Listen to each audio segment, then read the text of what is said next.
यहाँ ये मेरे लिए एक व्यक्तिगत क्षति की बात भी बन गई, क्योंकि उन 5 जवानों में से एक जवान मेरे संसदीय क्षेत्र विदिशा के इछावर विधानसभा का रहने वाला था। मैं आज रात को जा रही हूँ, वित्त मंत्री जी से क्षमा चाहूँगी, क्योंकि मेरी फ्लाइट उसी समय है जिस समय आपका बजट भाषण का उत्तर होगा, लेकिन मुझे उनके दाह संस्कार में भाग लेना है, इसलिए मैं आज वहाँ जा रही हूँ। कल उनके दाह संस्कार में शरीक होंगी। अध्यक्ष जी, जिस समय आज सुबह आप श्रद्धांजलि दिलवा रही थी, उस समय एक बहुत कष्टदायक दृश्य सत्ता पक्ष की तरफ से देखने को मिला। पूरी की पूरी प्रथम पंक्ति खाली थी। प्रधानमंत्री जी का बृहस्पतिवार को राज्यसभा में प्रश्नकाल होता है, इसलिए उनकी अनुपस्थिति तो समझ में आती है, लेकिन देश के गृह मंत्री जो नेता सदन भी हैं, वो भी गायब थे। मुझे नहीं मालूम इस तरह का विषय स्वाभाविक रूप से आज सदन में उठेगा, ये सरकार को सोचना चाहिए था। ये कोई अस्वाभाविक बात नहीं थी। आप भी इसीलिए श्रद्धांजलि लिखकर लाई थी। ये कोई छोटी घटना नहीं थी, लेकिन सदन के नेता भी हैं वो, और गृह मंत्री भी हैं, वो भी नहीं थे। यूपीए की चेयरपर्सन भी नहीं थी, संसदीय कार्य मंत्री भी नहीं थे। यानी पहली पूरी की पूरी पंक्ति में एक भी सत्ता पक्ष का मंत्री बैठा हुआ नहीं था। बहुत ज्यादा मन में दुख हुआ इस बात को देख करके कि क्या हमारी संवेदनाओं को क्या हो गया। अभी भी वो अपनी कागज पढ़ रहे हैं, वो ये नहीं सुन रहे कि मैं क्या कह रही हूँ। आप देखिए, I was collecting all information. I was expecting that this will come, and I was directly talking to Jammu and Kashmir. आप श्रद्धांजलि के समय रहते, सुषमा जी, हाँ, आप श्रद्धांजलि के समय रहते, अधिकारी इकट्ठा कर रहे थे डेटा, वो आपको दे देते, लेकिन श्रद्धांजलि के समय आपको रहना चाहिए था।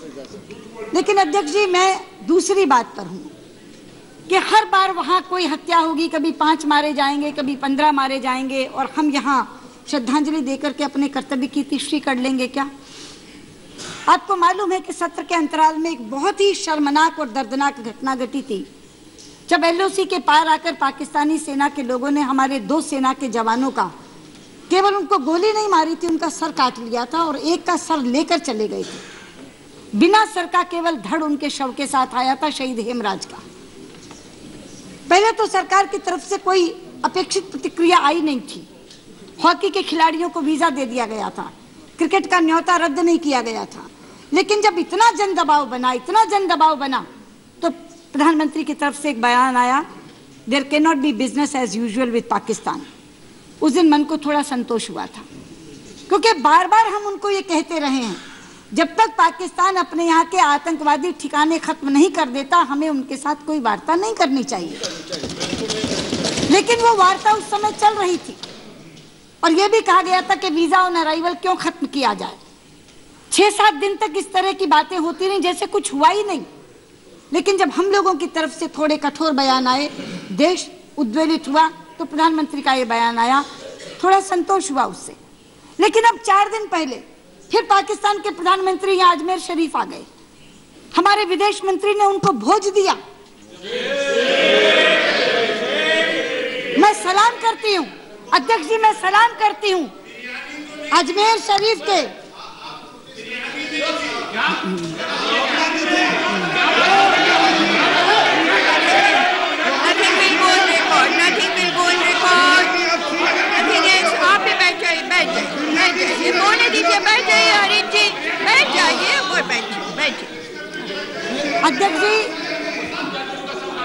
अध्यक्ष जी, मैं सलाम करती हूँ यहाँ खड़े होकर अजमेर शरीफ के दरगाह के दीवान साहब का, जिन्होंने पूरे हिंदुस्तान की जनभावनाओं को समझा और उनके आने का विरोध किया और अपना विरोध सार्वजनिक तौर पर दर्ज कराया। लेकिन सरकार को उस तरह का विरोध जताने की भी कोई बात नहीं आई। स्वयं विदेश मंत्री गए, उन्होंने उनको भोज दिया। वहां किस तरह का जन आंदोलन हुआ, लेकिन उसकी भी सरकार ने परवाह नहीं की, और उनके जाने के 4 दिन के अंदर अंदर ये घटना हो गई। और कल बार बार ये बात कही गई कि वो पाकिस्तानी थे। उनके घर से कराची की बनी हुई दवाइयां उनके बस्ते से निकली हैं। क्रिकेट के खिलाड़ी बनकर आए, पब्लिक स्कूल के खेल के मैदान में जाकर हमारे 5 लोगों को मार गए, और आज भी अखबार में सूचना पहले से थी। हम क्या करते हैं उन सूचनाओं का? अगर सूचना पहले से थी तो आज एक जगह फोटो है कि बाद में पोजीशंस ले रहे हैं। अगर सूचना पहले से थी तो हम उन 5 जवानों की जिंदगी क्यों नहीं बचा सके? क्यों नहीं अलर्ट हुए? और इस सब के बावजूद मांग की जाती है कि वहां से armed forces special powers act हटा दिया जाए, आफ्स्पा हटा दिया जाए। और कहा अध्यक्ष जी,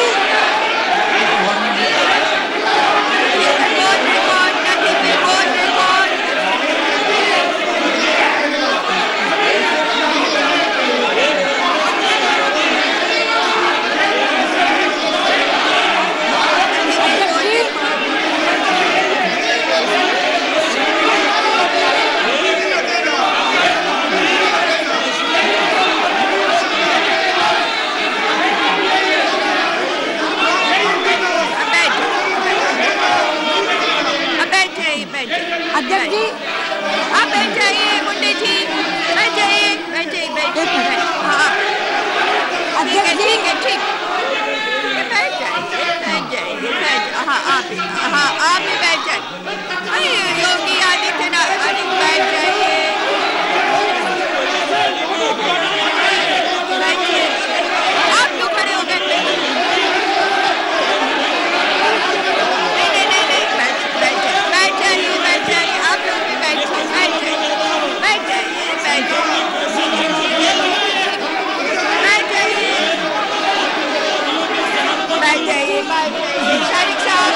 शारिक साहब आप भी बैठे, शारिक साहब बैठ जाइए। आप क्या कर रहे हैं? बैठिए, बैठिए, बोल रही हैं, बैठिए, बैठिए शारिक साहब, बैठिए। हाँ बैठ जाइए, बैठ जाइए। एक मिनट अध्यक्ष जी। हाँ, और ये दुस्संयोग है अध्यक्ष जी कि ये घटना, अध्यक्ष जी, ये शारिक साहब आप इतने शाइस्ता आदमी हैं।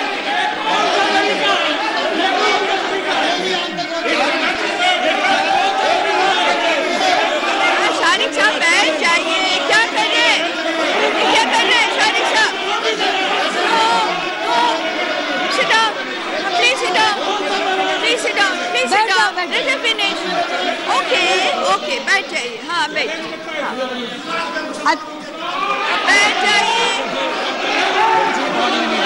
Nothing is going in your heart. बैठ जाइए। एक मिनट बैठ जाओ।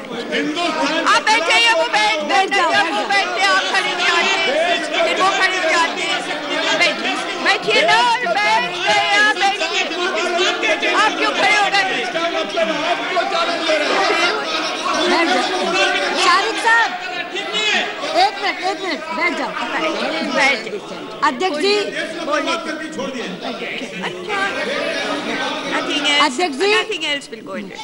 अध्यक्ष जी, शारिक साहब बहुत ही शाइस्ता व्यक्ति हैं और बैठ जाइए।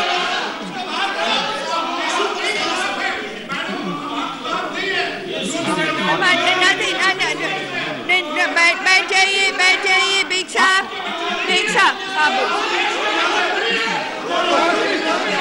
अध्यक्ष जी बुड्ढे साहब अब वो क्या हर दफा खड़े हो जा रहे, क्या हो गया? बैठ एक मिनट अध्यक्ष जी बोलिए। खड़े कहाँ है? अध्यक्ष जी, मुझे नहीं मालूम शारिक साहब एकदम से इतने उद्वेलित क्यों हो गए। वो इतने शाइस्ता व्यक्ति हैं और बहुत संयम से अपनी बात करते हैं और मेरे तो बहुत अच्छे रिश्ते हैं उनसे। किसी एक विषय पर मतभेद हो सकता है, आपके मन में ये होगा कि एफएसपीए नहीं हटना चाहिए। जब आपको मौका मिले आप अपनी बात कहिए और तर्क दीजिए, जो तर्क वो तर्क दीजिए। आप मौका मान लीजिए, आप मौका मान लीजिए। आप इधर लेकिन बैठ जाइए बेग साहब। अध्यक्ष जी, लेकिन उन्हें यह भी स्वीकार करना चाहिए, उन्हें यह भी स्वीकार करना चाहिए। बैठ जाइए शारिक साहब। लेकिन अध्यक्ष जी, शारिक साहब इतने उद्वेलित मत होइए, बैठ जाइए। अध्यक्ष जी, ये दुस्संयोग है कि ये घटना वहीं घटी जहां से एएफएसपीए के हटाने की मांग कर रही है। इसलिए मैंने ये विषय उठाया कि जो कहा जा रहा है कि आपको हटा दिया जाए, ये घटना वहां घटी है जहां से एएफएसपीए हटाने की बात की जा रही है। इसलिए मेरा ये कहना है कि हम केवल भावना में ना बहें, जो जमीनी हकीकत है वो देखें। और ये घटना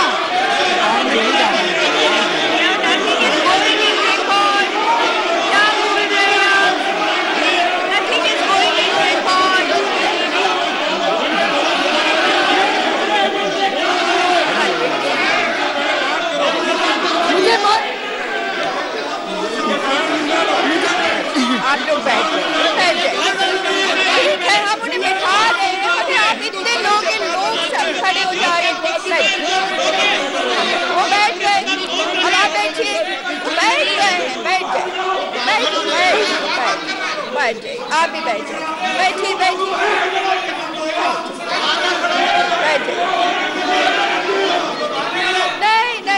नहीं, आप बैठ जाइए, ऐसे बैठ गए, वो बैठ गए ना, आप बैठिए ना, बैठ जाइए, बैठ गए। हो रहा है, बीच में हो रहा है। अध्यक्ष जी, मुझे दुख है इस बात का कि जिस आतंकवादी घटना के ऊपर आज पूरे सदन को गमगीन होकर के बात करनी चाहिए, संजीदगी से बात करनी चाहिए, वहाँ वो चैलेंज कर रहे हैं। वहाँ वो कह रहे हैं कि हम आपको चैलेंज कर रहे हैं, हम आपस में एक दूसरे को चैलेंज कर रहे हैं। मेरा आपसे अनुरोध है,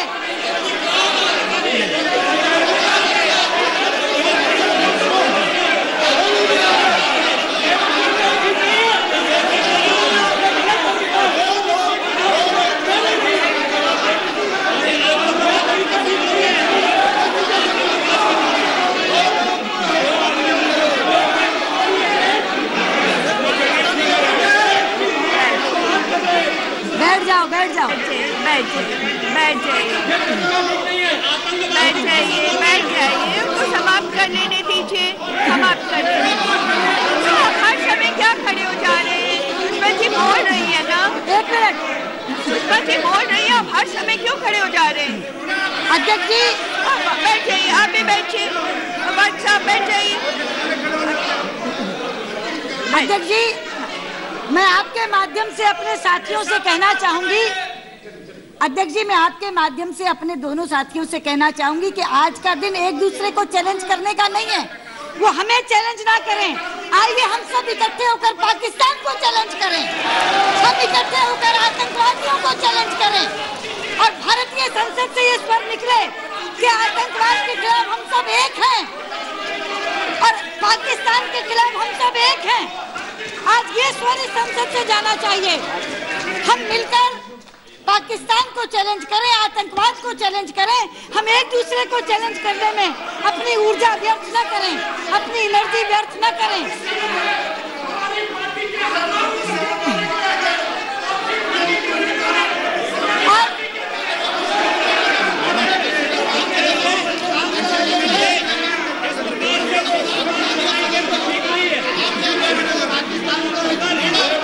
और आज अगर भारतीय संसद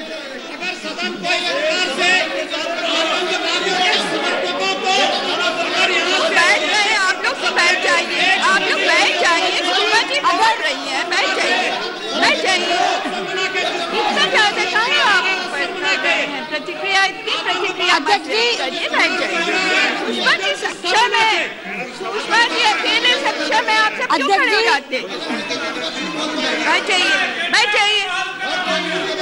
अध्यक्ष जी, अगर ऐसी घटनाओं पे भी हम बटे हुए दिखेंगे तो बहुत गलत ध्वनि और बहुत गलत स्वर पाकिस्तान और आतंकवादियों को जाएगा। इसलिए मैं आपसे कहना चाहती हूँ, ये जो कुछ घटा इसे भूल जाइए, जो सदन में घटा उसे भूल जाइए, जो वहाँ घटा उसे याद रखिए और उस घटना के प्रति पूरे का पूरा सदन एक मत से उसकी पुरजोर भर्त्सना करे।